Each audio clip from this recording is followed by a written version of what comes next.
Shalom. Puji Tuhan, kita kembali bertemu di minggu ini di dalam rumah Tuhan, dan kita ada dalam keadaan damai sejahtera.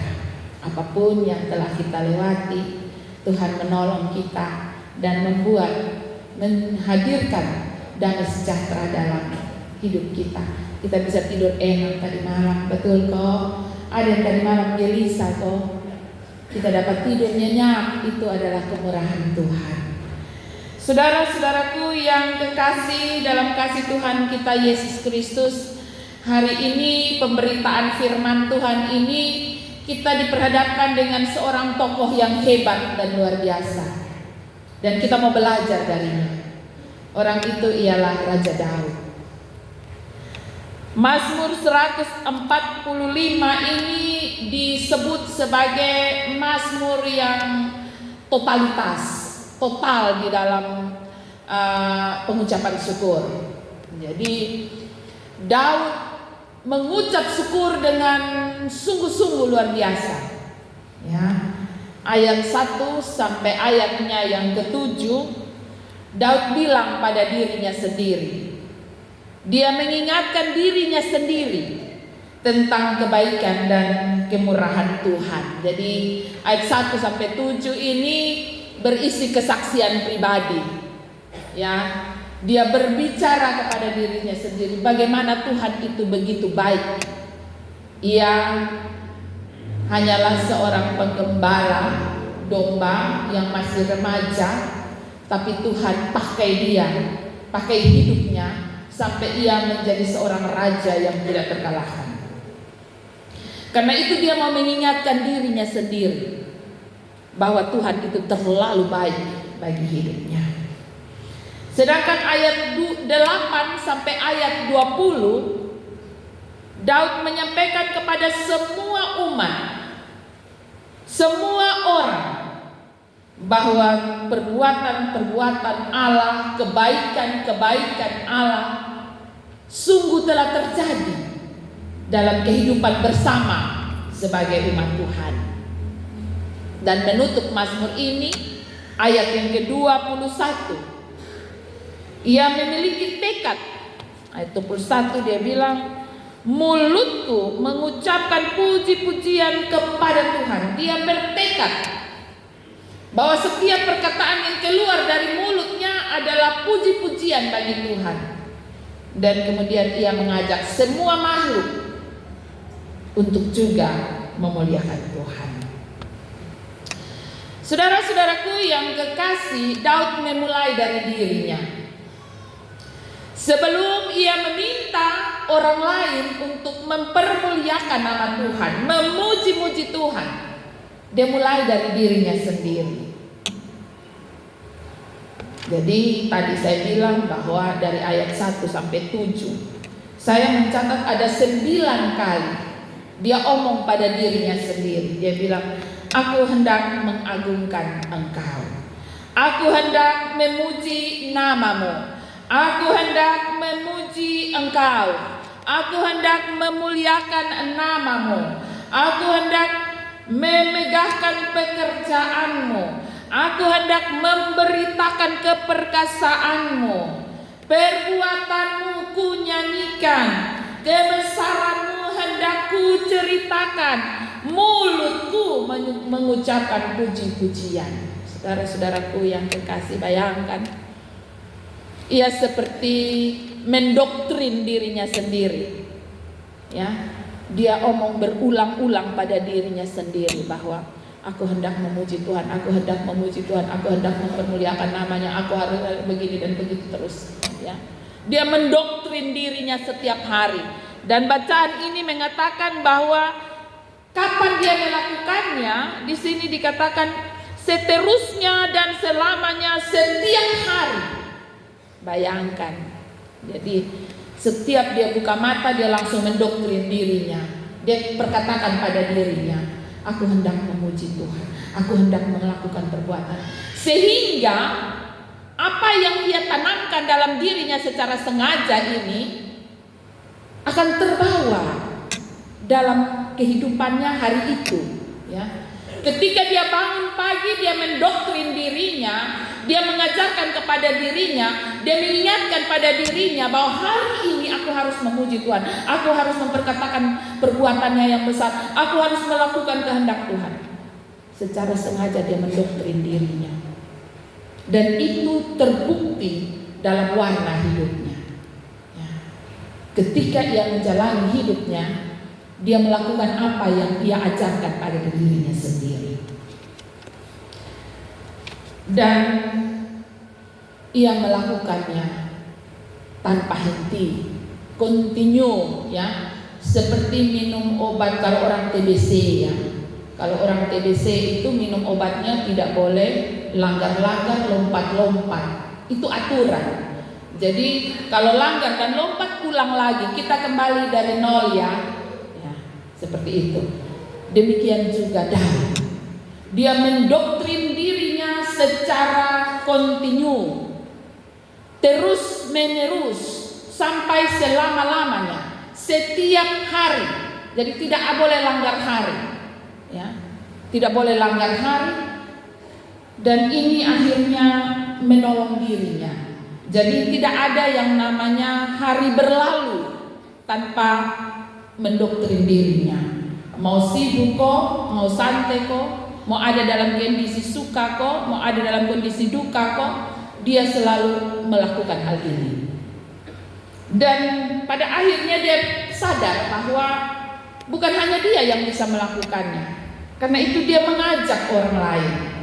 Ayat 4 dan ayat 21 menyampaikan kepada kita bahwa Daud mengajak semua orang, bahkan semua makhluk, karena dia tahu bahwa semua orang mampu melakukan hal ini, ya, sama seperti gosok gigi, ya, sama seperti mungkin minum kopi bagi bapak-bapak. Rasanya hari ini belum lengkap kalau pagi tidak dimulai dengan kopi misalnya, atau ada yang rasanya belum lengkap kalau hari ini saya belum minum air putih, ya.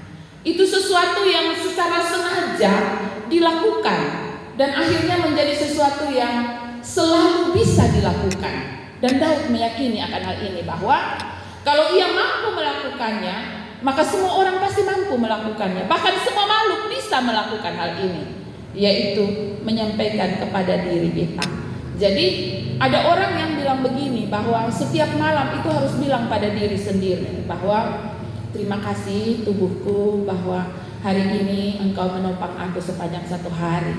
Tangan, terima kasih ya, kamu tidak capek-capek mengambil sesuatu buatku. Kaki, terima kasih ya, kamu tidak capek-capek berjalan untuk memenuhi kebutuhanku. Mata, terima kasih ya. Ya, ada orang yang menyampaikan hal ini sebagai sebuah tips, bahwa menyampaikan terima kasih buat tubuh yang hari ini melakukan sesuatu, segala aktivitas bagi kita. Tetapi pagi ini Daud menyampaikan sesuatu yang luar biasa, bahwa ia punya satu kebiasaan, dan kebiasaan itu ia menyampaikan kepada berbagi bagi saya dan saudara, bahwa setiap hari dia mendoktrin dirinya sendiri untuk harus mempermuliakan nama Tuhan. Saudara-saudaraku yang kekasih dalam kasih Tuhan kita Yesus Kristus, kalau Daud punya alasan kenapa ia harus mempermuliakan nama Tuhan, dan ia mendoktrin dirinya sendiri untuk melakukan dan memuji, mengucap syukur kepada Tuhan, maka ia pun menyampaikan kepada kita banyak hal, banyak alasan, ya.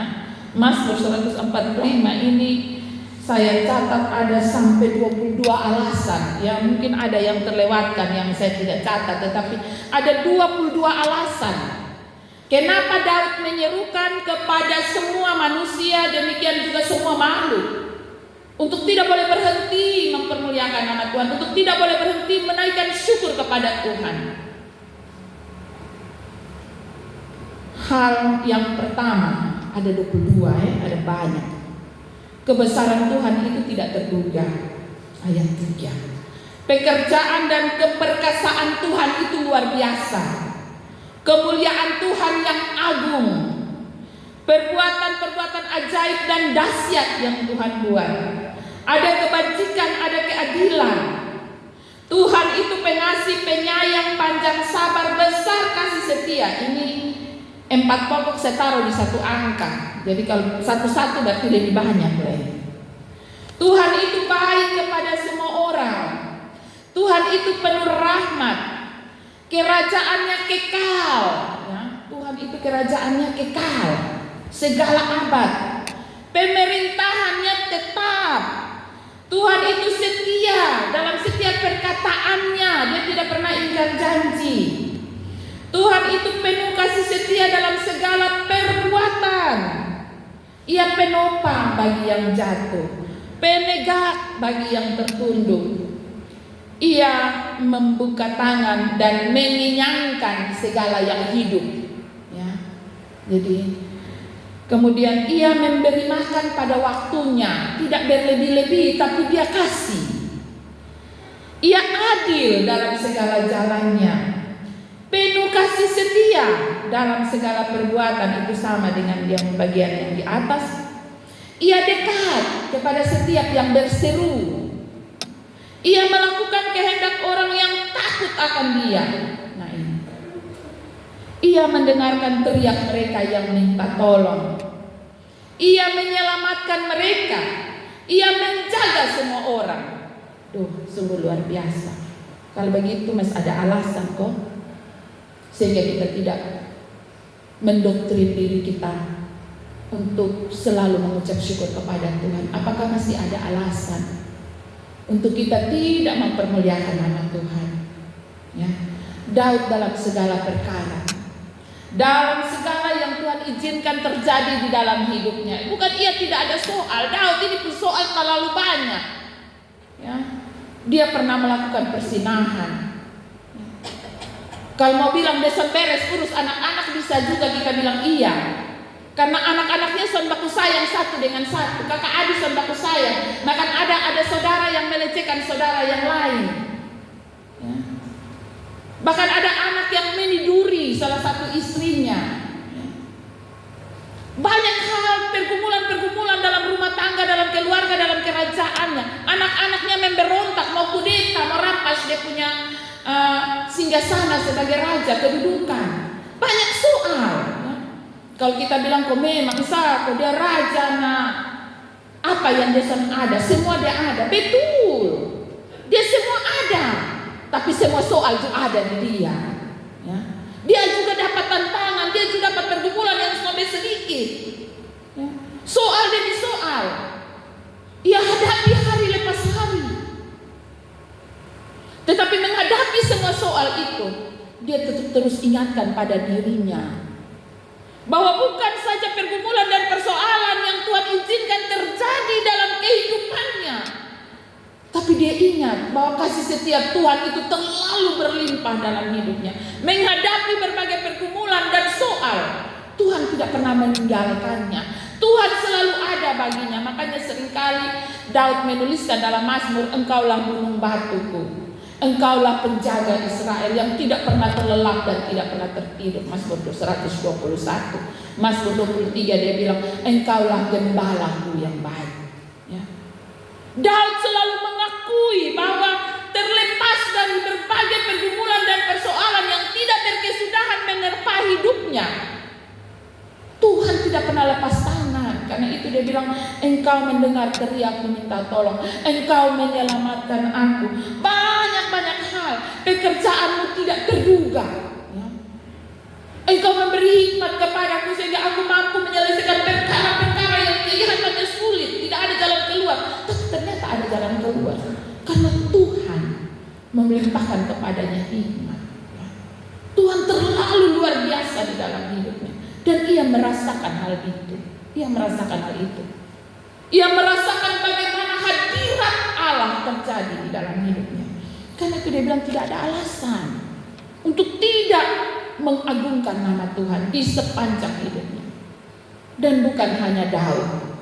Hari ini di bawah tema tidak membedakan orang, Daud mengingatkan kepada semua orang, bahkan semua makhluk, bahwa hal yang sama yang ia pernah alami dan ia pernah rasakan dalam perjumpaan dan hadirat Allah dalam hidupnya, demikian juga kita. Siapa di sini yang rumah tangga ada soal, tapi jika hari ini masih ada ucapan syukur, maka Kita mengakui bahwa soal yang berat kemarin kita telah lewati. Pergumulan yang berat kemarin kita bisa lewati, kita bisa jalani. Karena Tuhan membuktikan kehadirannya. Tuhan membuktikan betapa baik dan sayangnya kepada saya dan saudara dalam hidup yang berganti hari lepas hari. Saudara-saudaraku yang kekasih dalam kasih Tuhan kita Yesus Kristus, karena itu tidak berlebihan ketika di ayat yang ke-21 Daud mengajak semua makhluk, mulutku mengucapkan puji-pujian kepada Tuhan, dan biarlah segala makhluk memuji namanya yang kudus untuk seterusnya dan selamanya. Ya.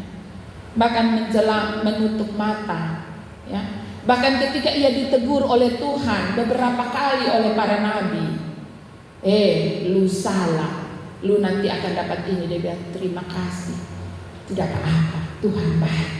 Teguran Tuhan baik agar saya selalu ingat akan Tuhan. Ya. Saudara-saudaraku yang kekasih, ada banyak anak Tuhan yang tidak mau terima teguran Tuhan. Ada banyak anak Tuhan hanya mau menerima berkat dan anugerah Tuhan, tapi ketika teguran Tuhan datang mereka tidak mau terima. Tapi beda dengan Daud. Apapun yang Tuhan izinkan terjadi di dalam hidupnya, bahkan hukuman dan teguran Tuhan, ia dihukum oleh Tuhan. Ya. Salah satu anaknya mati, padahal dia upaya bukan main-main. Dia berpuasa dengan tertelungkup. Ya, ketika ia ditegur oleh Nabi Nathan bahwa perbuatanmu salah, engkau telah melakukan perzinahan, pembunuhan, maka anakmu akan mati. Ya. Dia ditegur dengan keras oleh Tuhan. Melalui Nabi Nathan, apa yang dia buat? Dia langsung berpuasa. Dia tertelungkup, dia mandi abu, dia tidur tertelungkup dan berdoa tiada henti dengan berharap Tuhan mengasihinya dan menyelamatkan anaknya. Tapi tetap hukuman Tuhan terjadi, anaknya mati. Dan apa yang terjadi ketika dia menerima hukuman Tuhan? Dia bangun, dia bergurau, dia masuk ke dalam rumah Tuhan, dan dia mengatakan Tuhan yang memberi, Tuhan yang mengambil, terpujilah nama Tuhan. Ya. Bukan dia yang akan datang, tapi aku yang akan pergi kepadanya. Ya, saudara-saudaraku yang kekasih, itulah kebesaran hati seorang Daud. Bagaimana ia mengakui penyertaan tangan Tuhan yang begitu hebat dan luar biasa di dalam hidupnya. Dan karena itu, ini menjadi alasan yang kuat baginya untuk memuliakan nama Tuhan di sepanjang hidupnya, setiap hari, seterusnya dan selamanya. Dan pagi hari ini diajak saya, diajak kita semua untuk melakukan hal yang sama di sepanjang hidup kita. Apapun yang terjadi, apapun yang Tuhan izinkan, kita lalui, kita lewati sebagai manusia. Kita penuh dengan keterbatasan, kita penuh dengan kelemahan. Kadang kita tidak kuat melangkah, kadang bahkan kita tidak kuat menghadapinya.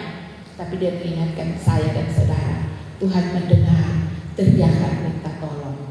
Tuhan menyelamatkan. Tuhan tidak membiarkan orang tertunduk dan jatuh. Tuhan akan ada perkataan yang bisa terpuji. Dia tidak pernah menyia-nyiakan perkataannya. Janjinya pasti. Tuhan itu besar dan dahsyat. Karena itu tetaplah mempermuliakan Tuhan, berharap kepadanya, bersandar kepadanya. Karena ia tidak pernah mengecewakan saya dan saudara. Tuhan memberkati firman-Nya, menolong kita semua.